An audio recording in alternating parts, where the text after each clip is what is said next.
주님의 이름으로 문안드립니다. 블루존의 저자인 댄 뷰트너는 덴마크의 쌍둥이 연구를 인용하면서 보통 사람의 수명은 단지 10%만이 유전자에 의해서 결정되고 나머지 90%는 생활 방식에 따라서 결정됩니다 라고 이야기했습니다. 이처럼 사람들은 자신의 수명을 결정지을 수 있는 큰 능력을 가지고 있습니다. 이 성경은 건강에 대해서 무엇이라고 권면합니까? 신체의 건강과 영적인 건강 사이에는 어떠한 연관성이 있는 것입니까? 성경은 이러한 질문들에 대하여 답변과 함께 행복하고 건강하고 또한 장수하는 비결을 우리에게 이야기하고 있습니다. 사랑하는 자여, 내 영혼이 잘됨 같이 내가 범사에 잘되고 강건하기를 내가 간구하노라. 건강은 성경의 주제들 가운데 가장 중요한 주제 중에 하나입니다. 사도 요한은 우리가 신체적으로나 또한 영적으로 번영하기를, 강건하기를 간구하였습니다. 신체 건강에 영향을 끼치는 것은 또한 삶 전체에도 영향을 미치게 됩니다. 우리가 신체를 잘 관리하면 우리의 마음 또한 더 건강해질 것입니다.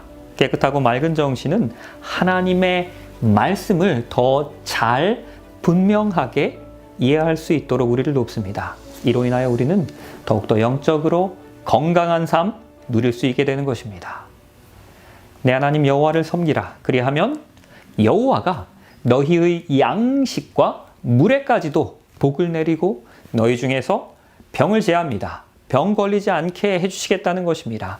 하나님께서는 그분의 백성을 질병으로부터 보호하시고 불필요한 죽음으로부터 막기 위하여 건강 원칙들을 우리에게 주셨습니다. 우리를 창조하신 하나님께서는 우리의 몸에 무엇이 가장 좋은지, 가장 필요한지, 무엇을 하지 말아야 할지, 무엇을 먹지 말아야 할지 분명히 알고 계십니다. 우리의 몸은 아주 특별합니다. 그러하기에 성경은 우리의 몸을 하나님의 성전이라고 부르고 있습니다. 어떠한 사람들은 이것은 내 몸이기 때문에 내가 하고 싶은 대로 할 수 있다라는 태도를 가지고 있습니다.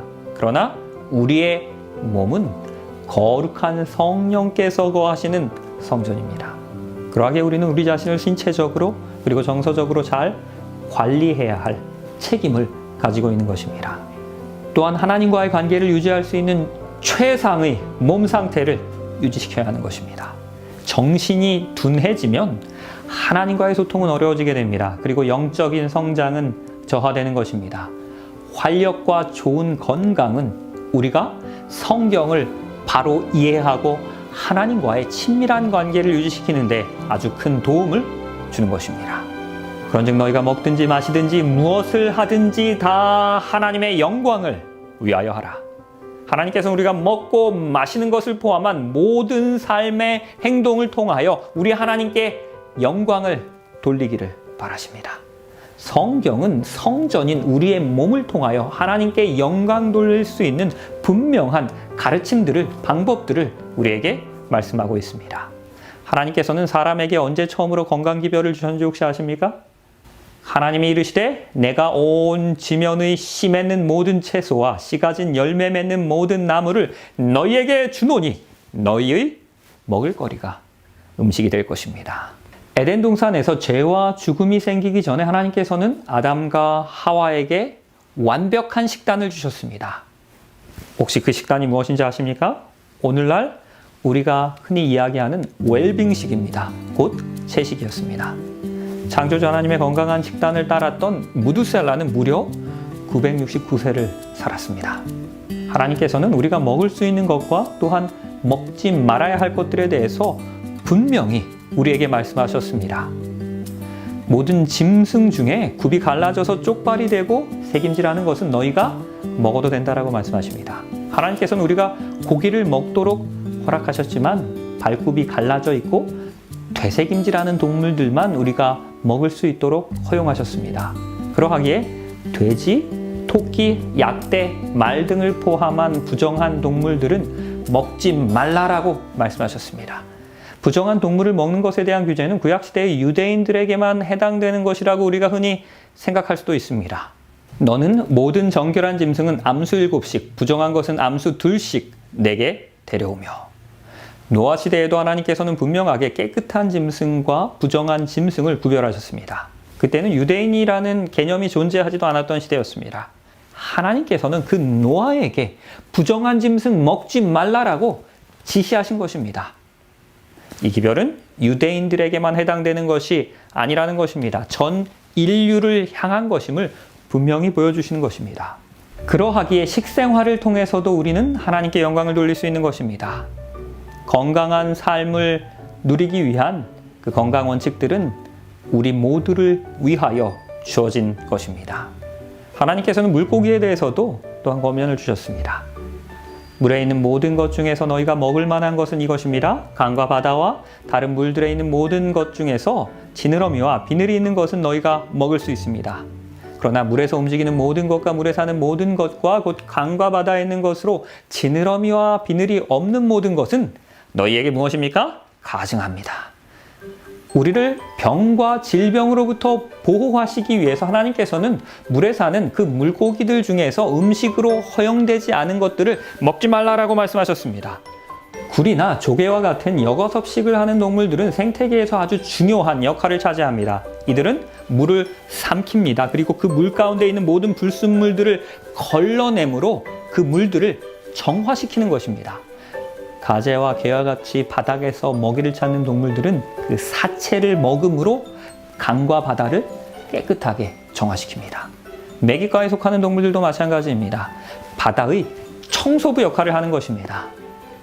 이러한 생물들은 사람이 음식으로 먹도록 하나님께서 창조하신 것이 아닌 강과 바다를 정화시키는데 아주 중요한 역할을 하도록 우리 하나님께서 만드신 것입니다. 이러한 물고기들의 역할은 구약시대나 우리가 살고 있는 이 신약시대에도 여전히 변화가 없는 것입니다. 하나님께서는 이 부정한 동물을 먹는 것을 가리켜서 가증하다라고 분명히 말씀하셨습니다. 하나님은 이러한 부정한 음식을 가증스럽다라고 말씀하시면서 그 말씀을 다시 번복하지 않으셨습니다. 하나님께서는 새에 대해서도 권면을 주십니다. 새 중에서는 너희가 가증히 여길 것이 이것입니다. 이것들은 가증한즉 먹지 말지니 곧 독수리와 솔개와 물수리입니다.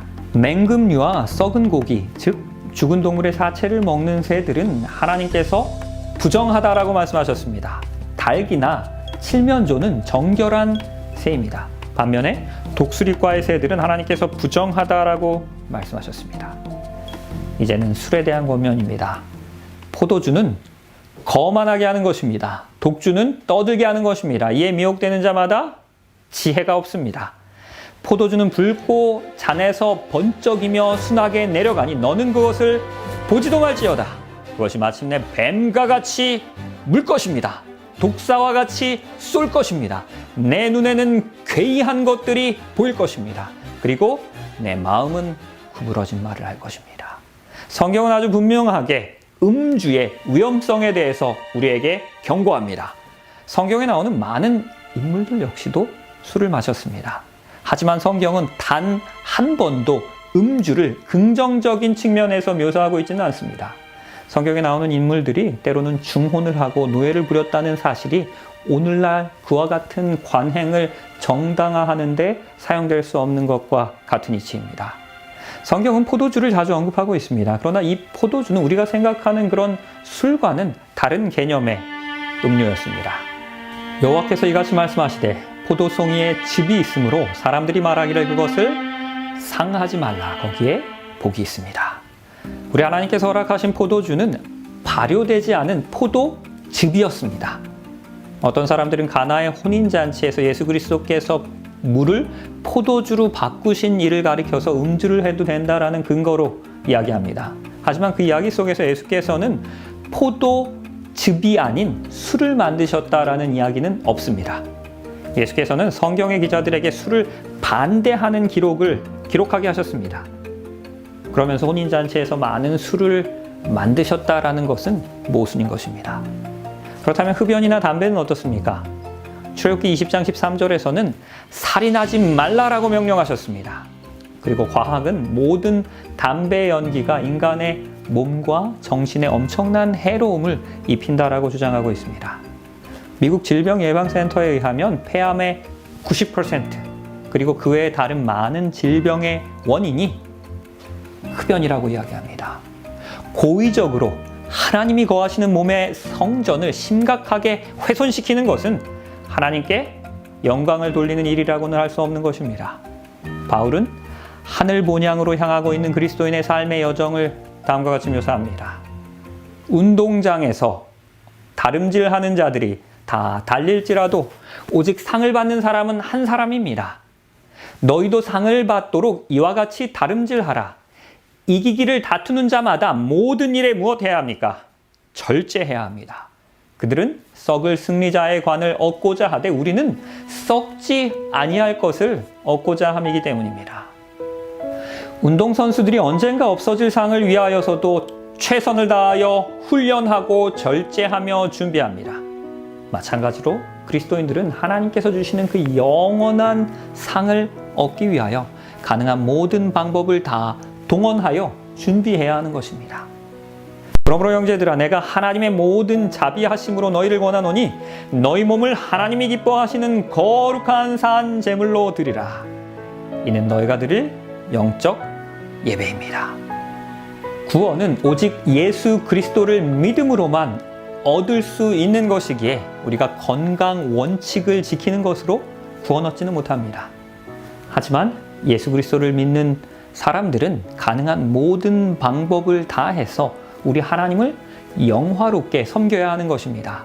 우리가 몸으로 하나님께 영광을 돌리며 우리의 식생활로도 우리 하나님께 영광을 돌리며 순종할 때 우리 하나님께서는 우리 안에 거하시는 것입니다. 더욱 분명하게 우리와 소통하실 수 있는 것입니다. 이러한 원칙의 예가 다니엘서에서도 찾아지게 됩니다. 10대 포로로 잡혀온 다니엘은 왕의 노여움을 살 수도 있음에도 불구하고 그 느부갓네살 왕이 내린 그 부정한 음식들을 거절했습니다. 그리고 우리 하나님께서는 그의 충실함을, 그 다니엘의 믿음을 축복하셔서 다니엘과 그의 친구들을 바벨론의 다른 지혜자들보다 무려 10배나 더 지혜롭게 하셨습니다. 성실하게 몸을 지켜서 하나님을 영화롭게 한 그 다니엘은 하나님의 축복을 받아 사람으로서 하나님께 받을 수 있는 기별 중 가장 위대한 예언의 기별을 받게 됩니다. 식생활은 삶의 가장 큰 유혹들 중 하나인 것이 사실입니다. 그러나 내게 능력 주시는 자 안에서 우리는 모든 것들을 다 할 수 있는 것입니다. 절제할 수 있는 것입니다. 거룩한 성령의 역사를 통해서 하나님께서는 우리의 삶의 변화를 만들어낼 수 있는 힘을 주실 뿐만 아니라 하나님의 영광에 전적으로 헌신하는 삶을 살아가는 데 필요한 그 능력까지도 허락하시는 것입니다. 우리 인간의 연약함으로는 불가능해 보이는 것들이 하나님의 힘으로는, 성령의 능력으로는 가능한 것입니다. 하나님께서는 그분의 지도를 따라 건강한 삶을 살고자 하는 우리 모두에게 하늘의 크신 축복을 허락해 주실 것입니다. 우리의 삶을 통하여, 또한 우리의 몸을 통하여, 우리의 식생활을 통하여서도 우리 하나님께 영광 돌리는 삶을 사시는 우리 모두가 되시길 바라면서 오늘 이 시간을 줄이도록 하겠습니다.